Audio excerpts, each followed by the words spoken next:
Hello students, how are you all? I hope you all are good. आप बहुत मेहनत कर रहे हैं, बहुत प्रैक्टिस कर रहे हैं और आपने चैप्टर 2 अगर पूरा नहीं देखा है तो please go to I button and check the videos there also.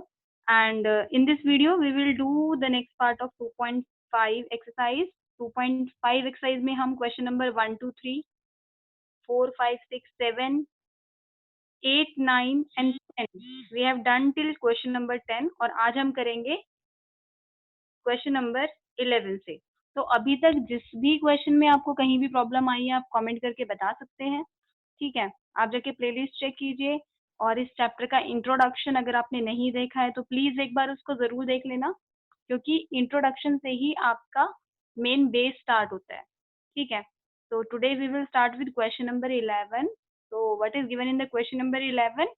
27x cube plus y cube plus z cube minus 9xyz।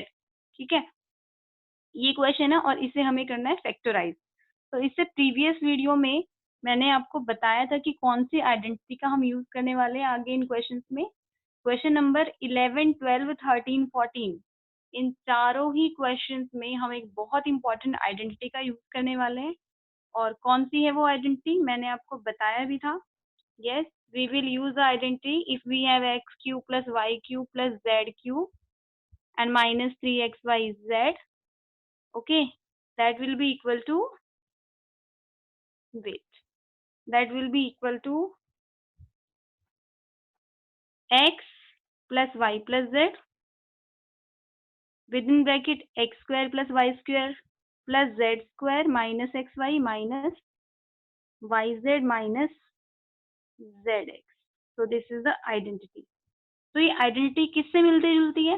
ये देखिए, ये आइडेंटिटी अगर हम बात करें तो थोड़ा सा यहाँ पे ये वाला पार्ट जो है x q plus y x square plus y square plus z square तीनों का स्क्वायर है, साथ में minus x y minus y z minus z x. तो ये तीन टर्म्स आप अच्छे से याद कर लीजिए और फर्स्ट फैक्टर में है x plus y plus Z.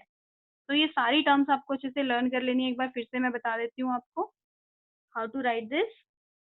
इस आइडेंटिटी को समझने के लिए ना पहले हम इस क्वेश्चन को देखते हैं कि क्वेश्चन में क्या गिवन है। ये जो 27 है that can be written as 3x whole cube plus this is y cube and this is z cube and the last one can be written as 3 into 3x into y into z। ठीक है, तो अगर मैं इसे compare करती हूँ identity से, and identity क्या है? a cube plus b cube plus c cube minus 3abc equal to within bracket first factor होगा a plus b plus c bracket close, next factor start, then square of all the three terms and then minus product of consecutive terms. ठीक है ना, तो इस identity से अगर मैं compare करूं तो यहाँ पे फर्स्ट फैक्टर है a plus b plus c. By using this identity yes, what we can write by using this identity, we can write here as first bracket में a plus b plus c है, a is 3x, b is y, c is z, तो 3x plus y plus z, then 3x whole square plus y square plus z square, कोई issue नहीं है, minus consecutive terms यानी 3x into y minus y into z minus z into 3x। तो इसे हम solve कर लेते हैं। So this implies first bracket is 3x plus y plus z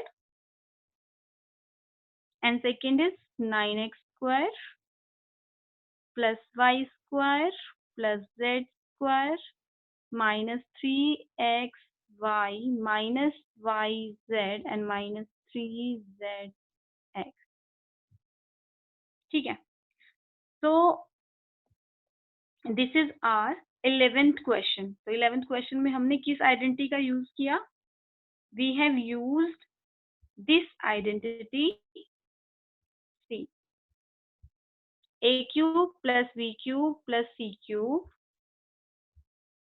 a cube plus b cube plus c cube minus 3abc equal to first bracket में होगा a plus b plus c. Okay, repeat after me everyone. And a square plus b square plus c square minus ab minus bc and minus ca. बहुत ही important identity है और आगे के जो भी question है वो सारे क्वेश्चन इसी आइडेंटिटी के ऊपर बेस्ड है. ठीक है, so please pause the video and note it down, and then we will move towards question number 12. तो क्वेश्चन नंबर 12 में मुझे यहाँ गिवन है कि x cube plus y cube plus z cube minus 3xyz. तो ये भी सेम आइडेंटिटी है, वहाँ एबीसी था, यहाँ एक्स वाई जेड है. एंड मुझे वेरीफाई करना है this is equal to this right hand side. तो वेरिफिकेशन के लिए मुझे left hand side and right hand side दोनों को अलग अलग लेना होता है. ठीक है, so let's do this question, solve both separately and compare them whether they are equal or not. तो फॉर वेरिफिकेशन अगर मैं यहाँ पे चेक करती हूँ, वेरिफिकेशन में सबसे पहले लेफ्ट हैंड साइड मैंने लिया. और लेफ्ट हैंड साइड क्या है? लेफ्ट हैंड साइड देखिए, इसको हम आगे सॉल्व नहीं कर सकते. X cube y cube z cube minus 3xyz all are different terms है ना, तो इसको हम ऐसे ही छोड़ देंगे. Then we will solve the right hand side. तो राइट हैंड साइड सॉल्व करते हैं हम. So in the right hand side, this is given half into x into y into z. So we will take it as it is. But जो second हमें given है उसको हम expand करेंगे. x minus y whole square क्या होता है? x square plus y square and minus 2xy. Okay, it will be minus 2xy. Then plus y minus z whole square क्या होगा? y square plus z square minus 2yz. Then z minus x whole square क्या होगा? z minus x whole square, ये बाहर आएगा, square यहाँ पे नहीं आएगा. तो it will be z square plus x square minus 2zx. ठीक है, so if I check here, तो यहाँ पे half into x y z जो भी है, x plus y plus z will be same, but x square and plus this x square, this will be 2x square. तो हम इसे क्या लिखेंगे? We will write it as 2x square. Similarly, y square and this y square, this will be 2y square. Similarly, 2z square and minus 2xy and minus 2yz and minus 2zx. इस पूरे polynomial में मुझे हर एक place पे 2 नजर आ रहा है, means मैं 2 को यहाँ से कॉमन ले सकती हूँ. So in the next step, I will take 2 common from here and then I'll write it in front. It will be 2 into 1 by 2 within bracket x plus y plus z, and what left behind? x square plus y square plus z square. ठीक है, minus x y minus y z and minus z x. हर जगह से हमने x को common ले लिया. तो अब क्या होगा नेक्स्ट? ये 2 तो कैंसिल हो गया. And what we can write कि this x plus y plus z multiply this. तो ये तो हमारी आइडेंटिटी हो गई ना, x plus y plus z multiply x square plus y square plus z square minus x y minus y z minus z x. So by using identity, we can say that this is equal to x cube plus y cube plus z cube and minus 3xyz. So by using identity, we can write it. So at last we got this कि left hand side और right hand side दोनों equal आ गए हैं. Okay, so finally what we can write? Yes, please pause it and note it down. And the next step will be, and that will be our last step, we will write left hand side equal to right hand side, hence verified. तो इसमें एक चीज आपने note की कि left hand side और right hand side को दोनों को अलग अलग ही सॉल्व करना है. So now this is verified. We have done question number 12.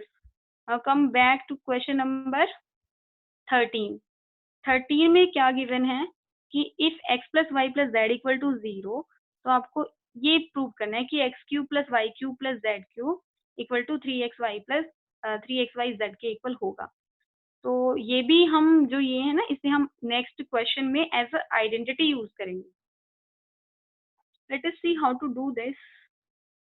By using identity, I can write x cube plus y cube plus z cube minus 3xyz equal to x plus y plus z, and within bracket x square plus y square plus z square and minus xy minus yz and minus zx। ठीक है ना?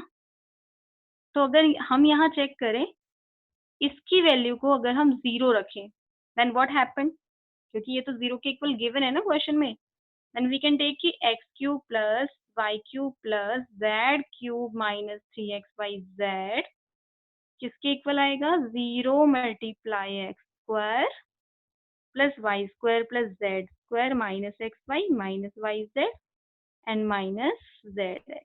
ठीक है, अब 0 से हम किसी को भी मल्टीप्लाई करें, आंसर तो 0 ही आना है। तो नेक्स्ट टर्म में this implies x cube plus y cube plus z cube and minus 3xyz। Okay, अब क्या होगा, अगर मैं इसको इधर शिफ्ट करूं तो ये तो पॉजिटिव हो जाएगा। देन वी कैन राइट कि x cube, this implies x cube plus y cube plus z cube will be equal to 3xyz।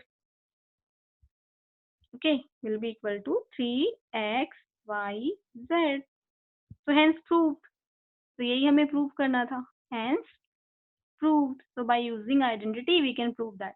अब इसी चीज का हम आगे भी यूज करेंगे कि अगर हमारे पास x plus y plus z की वैल्यू हो जाती है 0, है ना, तो इसे हम कहेंगे conditional identity. If x plus y plus z equal to 0, then we can directly take x cube plus y cube plus z cube equal to 3xyz।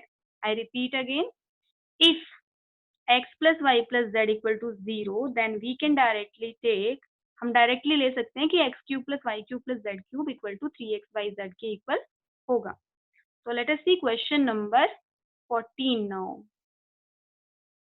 तो क्वेश्चन नंबर 14 में यहाँ पे क्या गिवन है, देखिए कि -12 cube minus 7 cube plus 5 cube, इसे आपको विदाउट एक्चुअली कैलकुलेट किए क्यूब फाइंड करनी है ये वैल्यू, और ये दोनों क्वेश्चन बिल्कुल एक जैसे हैं। तो first part I will do for you and second part you will do for me and let me know by doing comment there. ठीक है, तो 14 का फर्स्ट पार्ट मैं आपको कराने जा रही हूँ, हाउ टू डू इट। सो बेटा यहाँ पे आपने देखा -12 प्लस 7 प्लस 5, इसको हम एक काम करते हैं, इसको ऐड करके चेक करते हैं what we will get. If we add these 3 numbers then we will get 0। okay, so we can say that if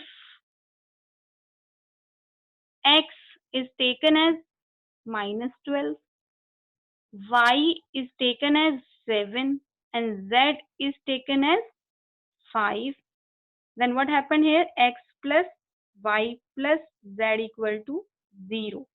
so we will write by using conditional identity। by using conditional identity से कहा जाता है क्योंकि यहाँ पे एक condition है।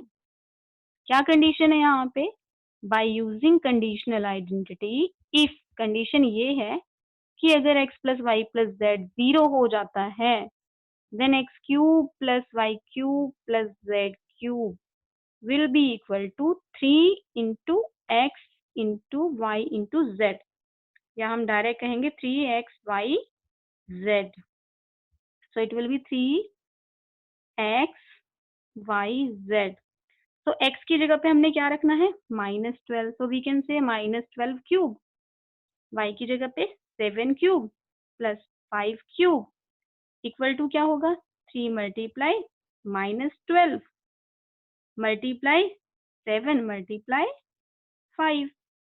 so your answer will be 12 5s are -60 into 3 7s are 21। Answer negative ही होगा आपका, तो your आंसर will be -1260। बिल्कुल ठीक इसी तरह से आपने सेकंड पार्ट करना है, सेकंड पार्ट अपने आप करना है। कोई भी प्रॉब्लम आए please let me know, comment करके बताइए मुझे मैम ये प्रॉब्लम है, and you will be able to do that. अगर आपको ये स्टेप्स समझ आ गए हैं, बिल्कुल सेम यही स्टेप्स आपने फॉलो करनी है, ठीक है।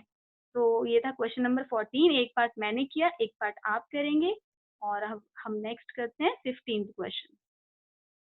तो क्वेश्चन नंबर 15 में भी यहाँ पे ना एरिया गिवन है, और साथ में क्या गिवन है कि गिव पॉसिबल एक्सप्रेशन। आपको पॉसिबल एक्सप्रेशन बताने हैं for the length and breadth of each. Length और ब्रेथ के लिए अगर ये एरिया गिवन है तो आप लेंथ के लिए और ब्रेथ के लिए एक्सप्रेशन बताइए। आप सभी को पता है कि एरिया इज इक्वल टू होता है लेंथ मल्टीप्लाई ब्रेथ। तो यहाँ क्या होगा कि अगर मेरे पास है 25a square minus 35a and plus 12, तो मुझे क्या करना है, इसको दो फैक्टर्स में कन्वर्ट करना है। एक फैक्टर होगा लेंथ और दूसरा होगा ब्रेथ, सिंपल। और सेम चीज आपने करनी है सेकंड पार्ट में भी। तो चलिए फिर फर्स्ट पार्ट करते हैं हम। लेट अस सी फर्स्ट पार्ट को हम कैसे फैक्टराइज करेंगे। तो यहाँ पे अगर हम देखें 25, हम ना यहाँ पे पहले देख लेते हैं कि फर्स्ट और जो लास्ट टर्म है उसके कैसे हम फैक्टर करें कि प्लस करके 35 आ जाए। तो मैंने क्या किया, थोड़ा इजी बनाने के लिए फर्स्ट टर्म के फैक्टर्स लिखे और लास्ट टर्म की भी फैक्टर्स लिखे। अब इन फैक्टर्स को हम आपस में मल्टीप्लाई करके चेक करते हैं कि क्या पॉसिबिलिटी है हमारे पास। 5 3 ज़ा 15, 5 4 ज़ा 20। यस, इन दोनों को ऐड करने पे आ जाएगा 35, बट मुझे क्योंकि यहाँ -35 चाहिए, तो I will write it as, कैसे लिखेंगे हम इसको, I will write it as -20a and -15a and +12। अब यहाँ पे इन दोनों को अगर मैं ध्यान से चेक करूं, यहाँ पे मैंने दो अलग अलग ग्रुप्स बना लिए और उन दोनों में से आई विल टेक कॉमन। क्या कॉमन आएगा 25 और 20 में से? Obviously 5। What left behind? 5a minus 5 4 ज़ा 20, so 4। From here, which thing will be taken as common? 3 can be taken common, so it will be 5a minus 4, है ना। तो अगर हम ध्यान से देखें, यहाँ पे एक चीज है जो रिपीट हो रही है। कौन सी है वो चीज? 5a minus 4, so we will take 5a minus 4 common. Okay, then what we will write कि area is equal to 5a minus 4 and 5a minus 3। बेटा आप एक बात बताइए कि इसमें से कौन सा बड़ा होगा? 5a माइनस 4 बड़ा है या 5a माइनस 3 बड़ा है? किसी भी एक फिक्स वैल्यू में से मैं 4 कम कर दूं तो बड़ा नंबर आएगा, या 3 कम कर दूं तो ऑब्वियसली 5a माइनस 3 लेंथ होगी, ये बड़ा नंबर है, और ये ब्रेथ होगी। So from here I can say that this is length and this is breadth. Area equal to length into breadth. So we can say that length will be equal to 5a minus 3 and breadth will be equal to 5a minus 4. By the same way you will be able to do the second part of it. In fact मैं ही आपको करा देती हूँ, चलिए second part भी कर लेते हैं एक बार। बट आप ना पॉज करके अपने आप सॉल्व कीजिएगा और फिर आप मेरे सॉल्यूशन से उसको चेक कीजिएगा, ठीक है। You have to do yourself but check by my solution. चलिए बेटा, यहाँ पे भी थोड़ा इजी करने के लिए मैंने 35 के दो फैक्टर किए, 5 and 7 एंड 12 के 4 and 3। अब इन फैक्टर्स को कंबाइन करके मुझे दो पार्ट्स में कन्वर्ट करना है कि माइनस करके 13 आ जाए। तो आई कैन से 7 2 ज़ा 28, सॉरी 7 4 ज़ा 28, 5 3 ज़ा 15 and when we subtract it then we will get 13, है ना। तो हम क्या लिख सकते हैं इसको? हम लिख सकते हैं कि एरिया इक्वल टू होगा 35y स्क्वायर। अब इसको 13 को कैसे स्प्लिट करेंगे? Plus 28y। प्लस क्यों लिया? क्योंकि यहाँ पे ऑलरेडी प्लस गिवन है तो बड़ा नंबर प्लस का होगा। Minus 13y and minus 12। यहाँ पे ये दोनों दो ब्लॉक्स बन गए और इसमें से मुझे कॉमन लेना है, ठीक है। तो देखते हैं क्या कॉमन आता है। I can write it as 35 और 28, 7 कैन बी टेकन कॉमन, 7 5 ज़ा एंड 7 4 ज़ा, माइनस अब यहाँ पे क्या है, -13 and 12, no, it should be -15, ये होगा 15, और 15 और 12 में से क्या कॉमन लेंगे? 15 और 12 में से हम कॉमन लेंगे, yes, 3. Then we will get -3 will be taken common, then we will get 5y plus 4. So obviously 5y plus 4 will be common and 7y minus 3 will remain. तो अब यहाँ पे भी एरिया इक्वल टू क्या है, 5y plus 4 and 7y minus 3. तो अब इनमें से एक को लेंथ और एक को ब्रेथ चूज करना है. Now come to the last question. तो लास्ट क्वेश्चन है हमारा, so this is the last question, question number 16. तो इसके लिए मैं यहीं पे आपको हिंट दे देती हूँ, आपने खुद ही ये क्वेश्चन करना है, और ये क्वेश्चन बिल्कुल सेम वैसे ही है जैसे हमने अभी किया है. यहाँ पे वॉल्यूम है, किसका वॉल्यूम है? क्यूबॉइड का वॉल्यूम है. तो क्यूबॉइड का वॉल्यूम का फॉर्मूला क्या होता है? Length into breadth into height, यही होता है. तो यानी कि आपको इस गिवन पॉलिनोमियल को 3 फैक्टर्स में डिवाइड करना है. तो यहाँ पे वॉल्यूम है 3x² minus 12x, so I can take 3x common from here. तो क्या बचा? x minus 4 बचा. तो यहाँ पे क्लियरली मुझे पता चल रहा है कि यहाँ पे 3 पार्ट्स हो गए हैं. एक है 3, ठीक है, मैं तीनों पार्ट्स को अलग अलग लिख देती हूँ. एक है 3, एक है x, और जो तीसरा पार्ट है वो क्या है? x minus 4. तो इनमें से एक है लेंथ, एक है ब्रेथ और एक है हाइट. नेक्स्ट पार्ट है वॉल्यूम इक्वल टू है 12k² plus 8k and minus 20k. तो यहाँ इस पूरे में से क्या कॉमन आ रहा है? 4k can be taken common. तो क्या बचा? 4 3s are 12, 3y², ठीक है, देन 4 2s are प्लस 2y, देन 4 5s are एंड माइनस 5. अब आपने क्या करना है, इसके भी आगे फर्दर फैक्टर्स करने हैं. कैसे होंगे इसके फैक्टर्स? 5 3s are 15, माइनस करके 2 आ जाएगा. I can write it as 3y² plus 5y minus 2, sorry, 5y minus 3y, 5y minus 3y and minus 5. So we will take 3y, we will take 1y common from here, 3y plus 5 remains behind, then minus 1 from here, 3y plus 5 again. In the next step 3y plus 5 will be common and y minus 1 will be here. तो ये इसके 3 factors हो जाएंगे. एक factor है इसका, एक factor है इसका 4k, दूसरा फैक्टर है 3y plus 5 और तीसरा है y minus 1. एक है लेंथ, ठीक है, एक है ब्रेथ और एक है हाइट. 3y plus 5 अगर लेंथ है, ब्रेथ और हाइट कोई भी ले सकते हैं. तो with this we have completed chapter 2. तो चैप्टर 2 हमने पूरा कंप्लीट कर लिया है.